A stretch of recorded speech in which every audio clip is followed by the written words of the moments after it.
what player should I start looking up? You know, trying to know before I actually start watching them. Who, what team should I? Well, I know Coach Yves will know that I'm going to be backing South Sudan for this tournament. Right. Reason being that a lot of Australian South Sudanese players will take part in this tournament, so I'll always be supporting them. I think for background, South Sudan competed in January in the group with Kenya, and they ended up losing to Kenya in kind of the battle of the big teams in that tournament. So they were extremely humbled by that tournament, which I think is probably a good thing. It kind of shows, and you see this with Nigeria, that talent doesn't necessarily mean you're going to win. Right. For example, Nigeria lost to Tunisia at AfroBasket 2017, and then they had an incredibly disappointing World Cup performance last year, not getting past the first round. So I think in terms of teams to watch, I think South Sudan are really exciting. They've got some young guys coming through the ranks who are definitely worth watching. Their backcourt, Bol and Tenny in the backcourt, both can score. They distribute the ball well, and they can hustle hard on defense. They've added Cher Matiang to this roster as well. He's another really solid, versatile player. He's got great size and length, can play both ends of the floor. And from previous tournament in Kenya, we saw Emmanuel Malou and Mathiang Mao, who are both versatile scorers who can play multiple positions. They rebound the ball well. So they're a team with immense talent. And given that they will be the only team amongst these three competing, they'll be the best prepared team. As Yves said, they've been in Cameroon since Saturday and Sunday. They've already had training sessions. So I'm backing these guys to win the event. Great. Coach Yves, what about you? South Sudan, I don't know. So I was listening to Coach Liz to understand who is South Sudan. I can talk about Chad because we know Chad very well. We have already played against Chad all these years, these 3 years. And moreover, we know some players because they were playing in Cameroon in our local championship. If I think about Michael Koibe, for example. But I don't know if they are going to be competitive this tournament because, you know, we are going to have 3 major absences of this side of Chad. You have Michael Koibe, is not going to be there. I got the confirmation this morning from him. He's not going to be there. You know, Michael Koibe is perhaps the most experienced player of this team. He was playing with the GSP Alger at the BAL. Now he's looking for a club in Spain, so he's not going to be there. Bienvenue Njimasal won't be there too. And most importantly, I guess Placide Nakijim is the best, the top scorer of the team, the best rebounder, and his size is would have been important, especially against Southern.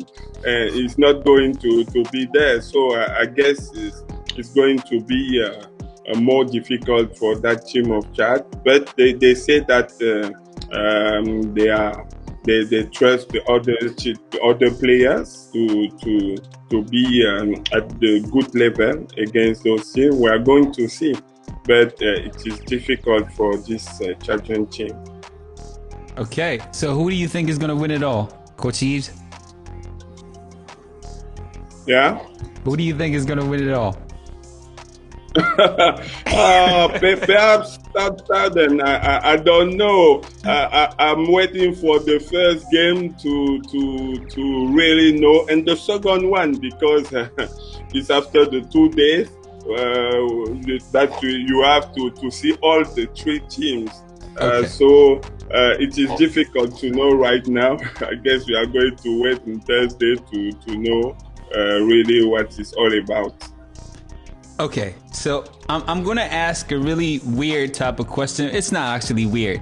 Okay, let's say you had unlimited amount of money to market this tournament that's coming up. Would you market it around a team or a player?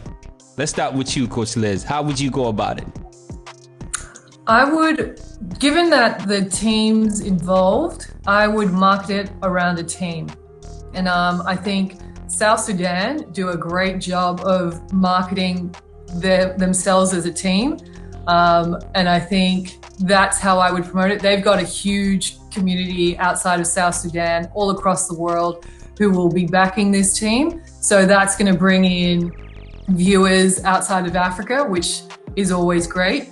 I think look, Cape Verde has some really well-established players. I think we should acknowledge that Cape Verde has been participating in AfroBasket since the early 90s every year until 2015. And so we didn't see it in 2017.